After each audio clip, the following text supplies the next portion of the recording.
Ya, shalom, selamat pagi Bapak Ibu dan saudara-saudara semuanya. Puji Tuhan, pagi hari ini kita bisa bangun dalam keadaan sehat dan kita mau melanjutkan kontekstual Bible reading sampai di kitab Wahyu pasal yang kelima, ayat yang pertama sampai dengan ayat yang ke-14. Wahyu pasal 5, maka aku melihat di tangan kanan Dia yang duduk di atas tahta itu sebuah gulungan kitab yang ditulisi sebelah dalam dan sebelah luarnya dan dimeterai dengan 7 meterai.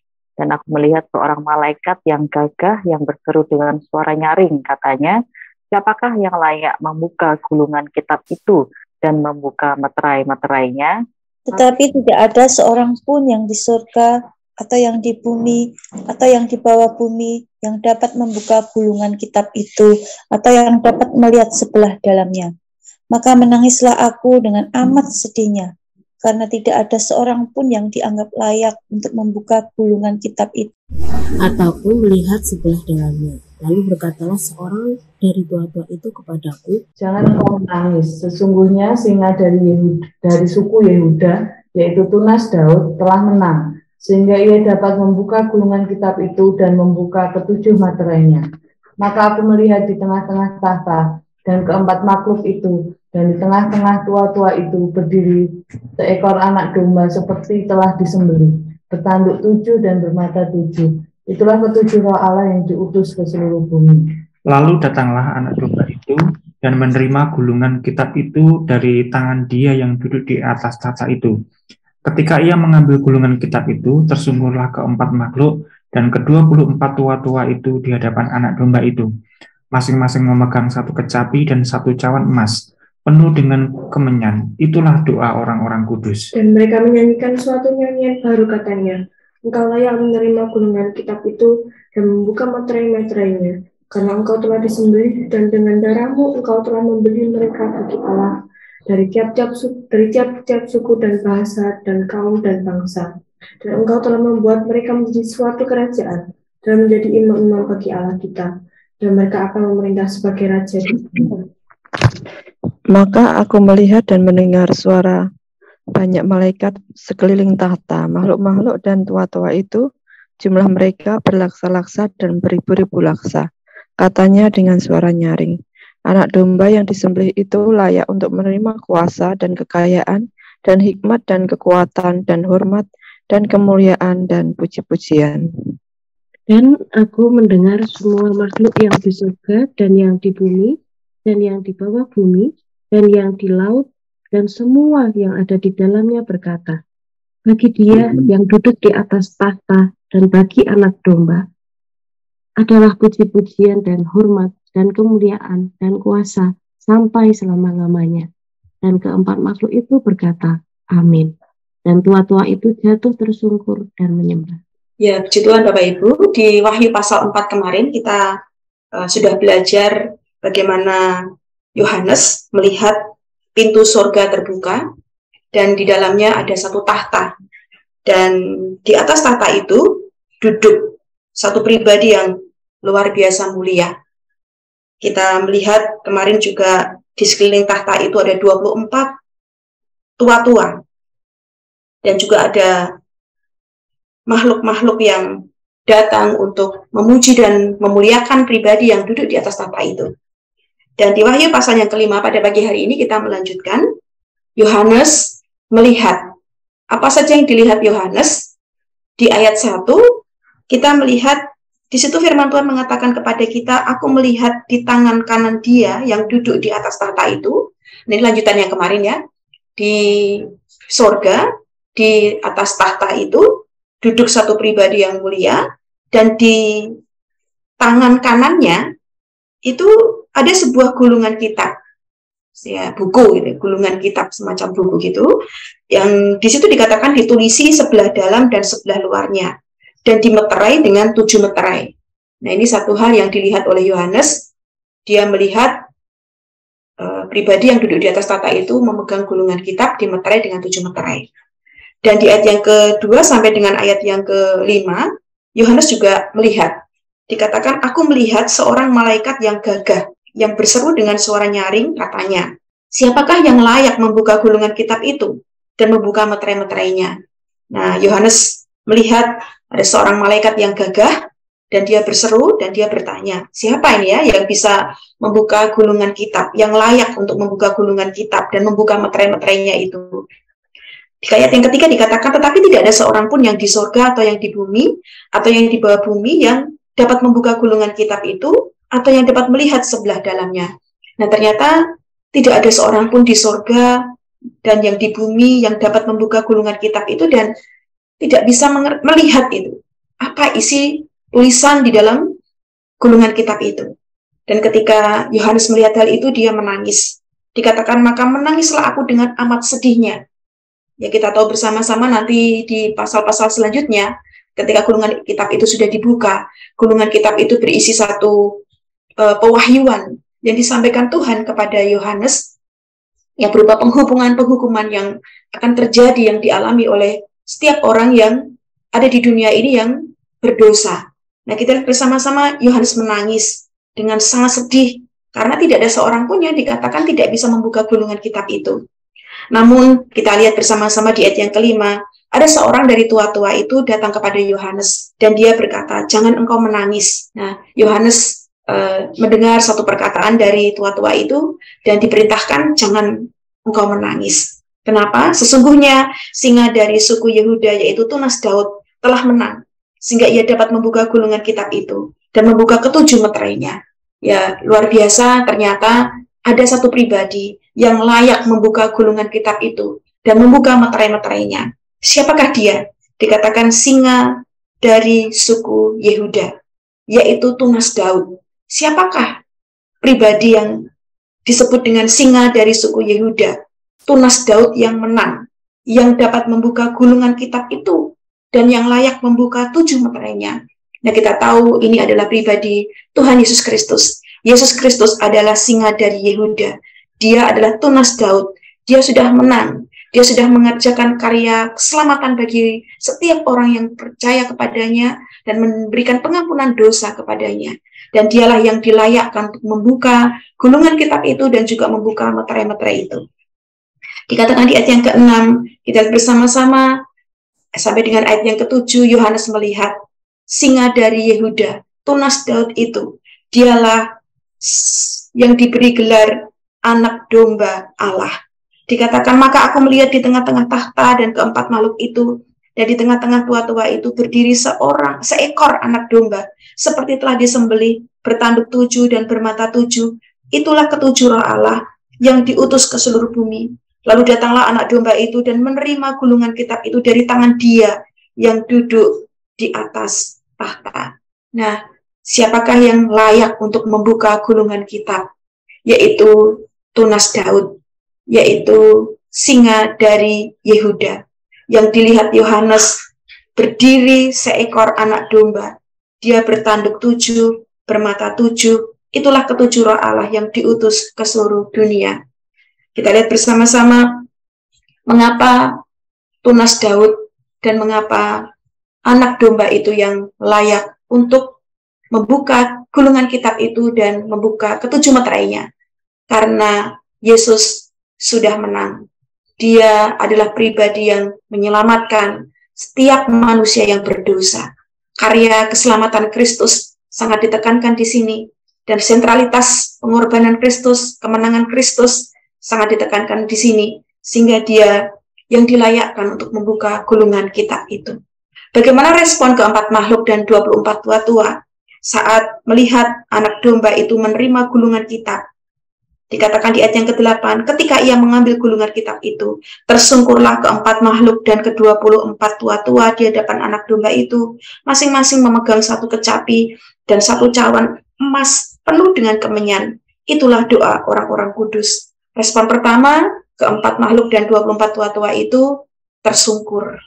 Tersungkur dan mereka itu masing-masing membawa satu kecapi, satu cawan emas. Yang menarik di sini dikatakan cawan emas itu penuh dengan kemenyan. Itulah doa orang-orang kudus. Ya, ini jadi sukacita buat kita semua. Ternyata setiap doa orang-orang kudus, setiap orang-orang kudus yang berdoa kepada Allah tidak akan pernah sia-sia. Karena doa-doa itu ternyata ditaruh dalam sebuah cawan emas. Dan itu penuh dengan kemenyan juga. dan doa-doa orang kudus ada di sana. Ya luar biasa, ini menjadi sukacita buat kita semua yang terus bertekun di dalam doa, khususnya di dalam pelayanan doa pagi Gamaliel. Kita yakin percaya bahwa doa-doa kita tidak akan pernah sia-sia. Ada satu cawan emas yang penuh dengan kemenyan, dan disitulah ada doa-doa dari orang-orang kudus. Respon kedua di ayat yang ke-9 sampai dengan ayat yang ke-10, 4 makhluk dan 24 tua-tua itu menyanyikan nyanyian baru. Nyanyian baru itu isinya adalah puji-pujian kepada pribadi yang layak untuk membuka gulungan kitab itu, yaitu Tuhan Yesus Kristus. Dikatakan engkau yang layak menerima gulungan kitab itu dan membuka meterai-meterainya, karena engkau telah disembelih dan dengan darahmu engkau telah membeli mereka bagi Allah dari tiap-tiap suku dan bahasa dan kaum dan bahasa, dan engkau telah membuat mereka menjadi suatu kerajaan dan menjadi imam-imam bagi Allah kita, dan mereka akan memerintah sebagai raja di bumi. Dan di sini kita lihat bersama-sama puji-pujian itu adalah sebuah nyanyian pengagungan kepada Tunas Daud, singa dari Yehuda, anak domba Allah. Dia adalah pribadi yang sudah disembelih, yang sudah dikorbankan, yang sudah menyelamatkan setiap manusia. Bahkan bukan hanya menyelamatkan, Tunas Daud itu telah membuat mereka, orang yang diselamatkan ini, menjadi suatu kerajaan dan menjadi imam-imam bagi Allah kita. Dan mereka akan memerintah sebagai raja di bumi. Kita jadi ingat perkataan Petrus di dalam surat 1 Petrus. Di situ dikatakan, Petrus juga mengatakan bahwa setiap orang percaya adalah imamat yang rajani, bangsa yang kudus, kepunyaan Allah sendiri. Nah, inilah yang dilakukan oleh tua-tua. Di ayat yang ke-14 kita juga melihat bahwa nanti keempat tua-tua itu pada saat mereka memuji dan memuliakan nama Tuhan, mereka mengatakan amin, dan mereka jatuh tersungkur, sujud menyembah, menaikkan pujian pengagungan kepada Tunas Daud itu. Mari kita bersama-sama penglihatan Yohanes yang berikutnya, itu tertulis di ayat-ayat berikutnya, di ayat yang ke-11 khususnya, sampai dengan ayat yang ke-13. Dikatakan, maka aku melihat dan mendengar suara banyak malaikat sekeliling tahta, makhluk-makhluk dan tua-tua. Jumlah mereka berlaksa-laksa dan beribu-ribu laksa. Ya luar biasa ya, penglihatan yang dilihat oleh Yohanes di tahta itu, ya di surga itu. Dan ketika Tunas Daud itu membuka gulungan kitab itu, nah, malaikat-malaikat tua-tua, di mana jumlah mereka berlaksa-laksa, beribu-ribu laksa itu, dilihat Yohanes. Dan dengan suara nyaring mereka kembali memuji dan menyembah Tuhan. Anak domba yang disembelih itu layak untuk menerima kuasa dan kekayaan dan hikmat dan kekuatan dan hormat dan kemuliaan dan puji-pujian. Yohanes juga mendengar semua makhluk yang di surga dan yang di bumi dan yang di bawah bumi dan yang di laut dan semua yang ada di dalamnya. Mereka datang untuk menyembah dan mengatakan, bagi Dia yang duduk di atas tahta dan bagi anak domba adalah puji-pujian dan hormat dan kemuliaan dan kuasa sampai selama-lamanya. Apakah amat teks yang bisa kita peroleh dari Wahyu pasal yang kelima ini, Bapak Ibu dan saudara semuanya? Amat teksnya adalah Yesus anak domba, singa dari Yehuda, sang pemenang. Dialah yang layak membuka gulungan kitab dan ketujuh meterainya. Yesus anak domba layak untuk dipuji, disembah, dan dimuliakan. Mengapa? Karena Dia telah menjadi pendamaian, pengampunan dosa, keselamatan, darahnya telah dicurahkan, dan Dia menang.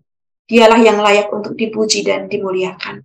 Aplikasinya Bapak Ibu, mari kita mengucap syukur tentunya untuk karya keselamatan Yesus dalam hidup kita, dan kita percaya. Apakah Bapak Ibu Saudara dan saya juga percaya bahwa Yesus anak domba Allah, singa dari Yehuda itu, Dialah yang telah menyelamatkan kita melalui pencurahan darah yang membawa keselamatan bagi setiap orang yang percaya.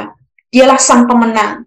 Dialah yang layak untuk membuka gulungan kitab dan ketujuh meterainya. Kita yakin, kita percaya, Yesus Tuhan, Dialah Tunas Daud, singa dari Yehuda.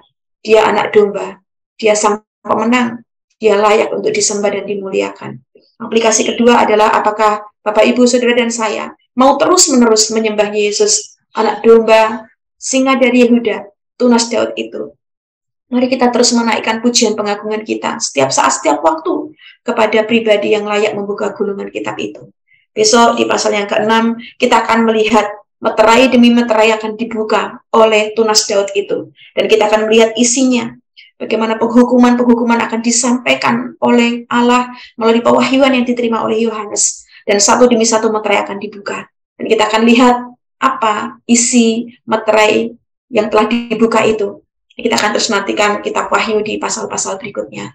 Selamat beraktivitas untuk hari ini, dan kita percaya Tuhan menyertai kita semuanya. Amin. Ya, terima kasih Evi. Bapak Ibu, mari kita menaikkan pujian, hormat, dan kuasa kita berikan pada dia anak domba yang duduk di atas takhta yang layak membuka kitab kehidupan itu.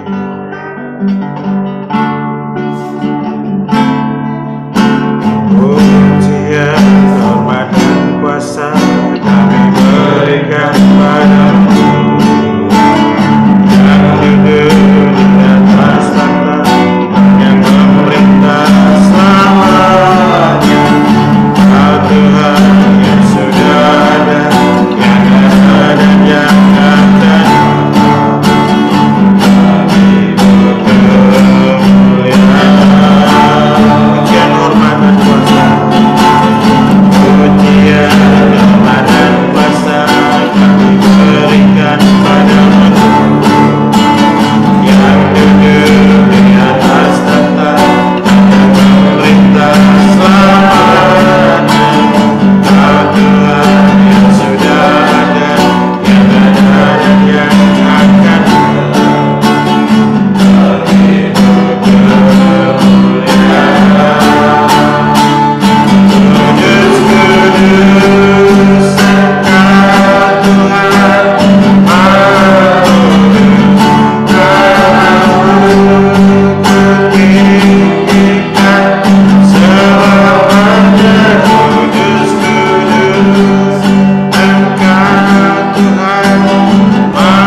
kita, kalau sampai hari ini kita boleh tetap setia menyanjung mengakui namanya, suatu anugerah oleh karena segala yang sudah diperbuat dalam hidup kita. Mari kita bersyukur bersama. Ya Tuhan, kami bersyukur untuk karya penyelamatan-Mu, kasih setia kebaikan anugerah-Mu. Engkau yang layak dipuji, layak disembah, layak ditinggikan di agung. Karya-Mu besar, karya-Mu agung dan mulia, tak terbatas. Engkau yang berkuasa di surga dan di bumi, dan tidak ada suatu kuasa manapun yang dapat disamakan tandingkan dengan Engkau. Biarlah segala hormat, pujian, kemuliaan, syukur kami senantiasa naikkan kepadamu hari lepas hari, hari waktu ke waktu. Engkau yang layak menerima pujian penyembahan dari kami. Terima kasih ya Tuhan. Inilah semua kami, semua dalam keluarga kami, untuk hormat dan sembah, pujian, penyembahan bagi nama-Mu saja. Di dalam nama Yesus Tuhan. Haleluya.